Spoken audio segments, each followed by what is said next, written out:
Parents, bonjour. Aujourd'hui, une vidéo sur un rite de passage que j'aimerais initier et surtout vous proposer dans votre famille à vous, que j'ai baptisé vulgairement Adultus, parce que j'aime bien le latin.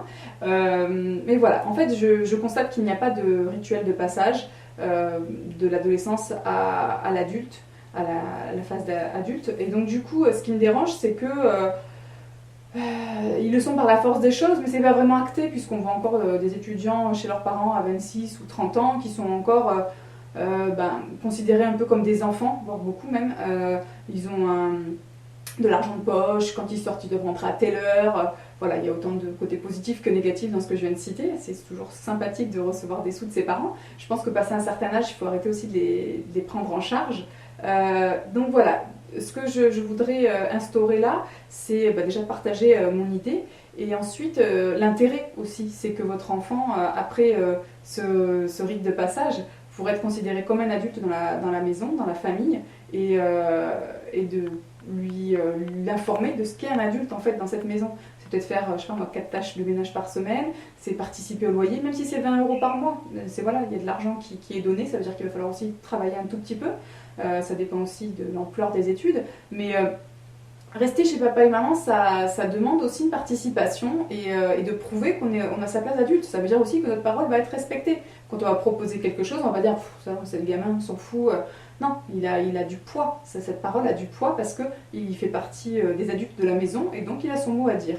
Donc voilà, ça c'est important, je pense aussi, pour que les générations de jeunes adultes et de parents qui ont 40 ou 50 ans, voire plus, puissent cohabiter correctement avec des règles précises et où chacun a sa place d'adulte ou de jeune adulte.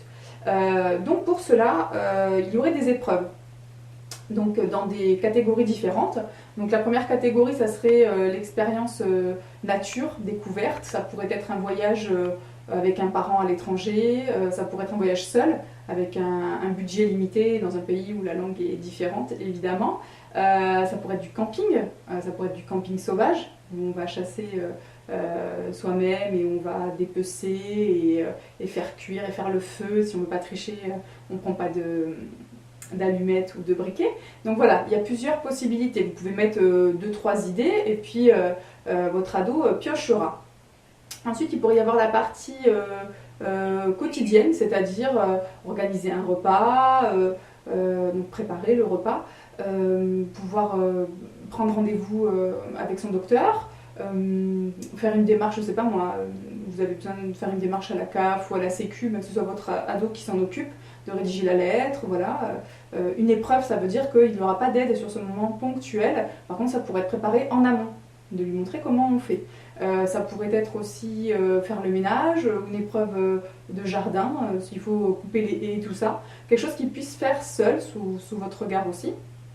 Donc voilà, une partie vie pratique, vie quotidienne, vie familiale, la gestion aussi d'un tout petit. Vous pouvez lui mettre en babysitting 2 heures à un enfant et voir comment ça se passe. Bien évidemment, c'est préparé.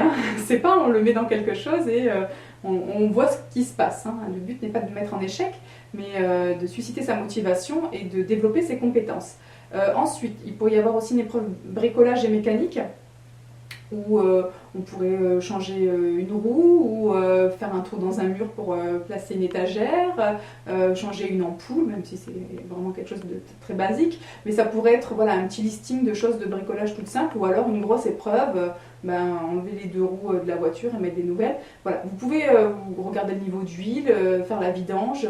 Voilà, il y a plein d'épreuves mécaniques, bricolage qu'on est en capacité de proposer à nos enfants, et en fonction, évidemment, ça sera en fonction de vos capacités à vous. Vous n'allez pas lui proposer une partie, je sais pas moi, mécanique pure et dure si vous ne savez pas du tout ce qu'est une voiture, enfin le moteur d'une voiture.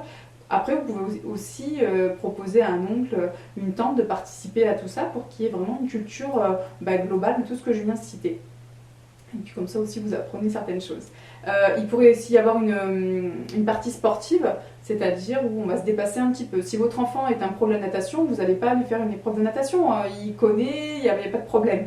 Donc par contre, si vous voyez que je sais pas, moi, le saut de haie est compliqué, il faudrait peut-être penser encore à ça. Mais voilà, si vous sentez que la coordination des jambes, c'est pas tout ça, c'est pas toujours simple. Bon voilà, comme ça lui laisse le temps de s'entraîner.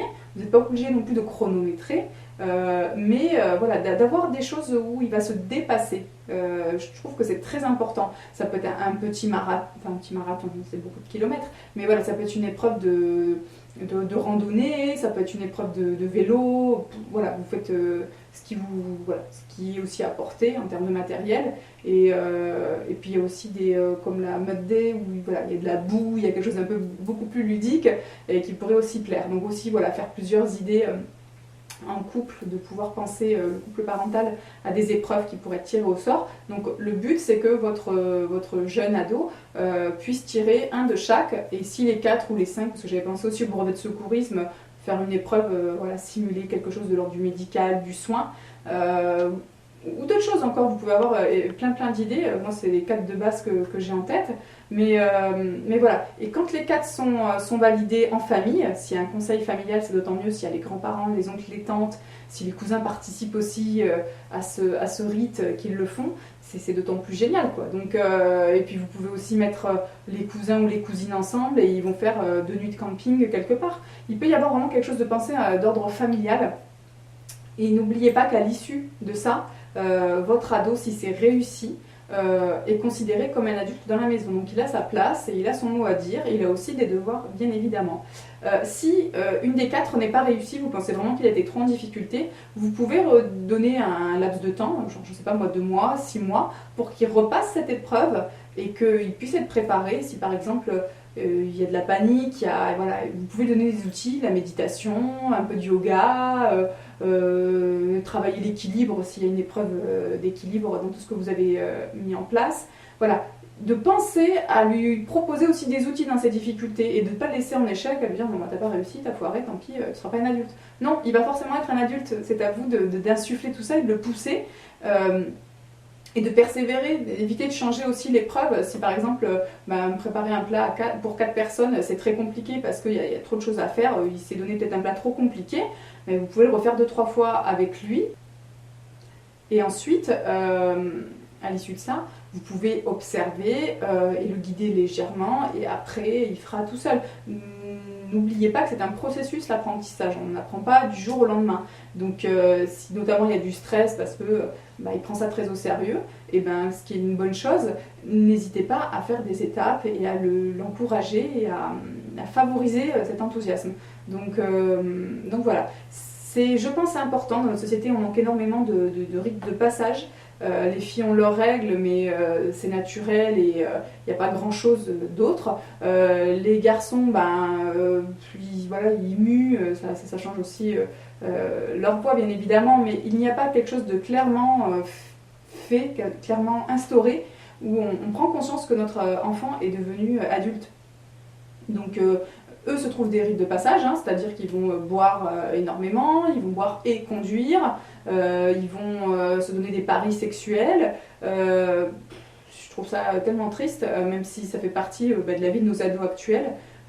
Aussi avant ça existait, je ne veux pas non plus tout dramatiser, mais si nous leur proposons aussi des manières de s'exprimer et de pouvoir accéder au rôle d'adulte qui demandent au final, même si ça leur fait énormément peur, de pouvoir acter un peu ça en famille, je pense que ça leur ferait le plus grand bien, et ça permettrait aussi à vous de prendre conscience qu'ils ne sont plus des tout petits, qui peuvent se protéger, qui peuvent se gérer, qui peuvent aussi avoir confiance en eux et vous en eux aussi. Voilà.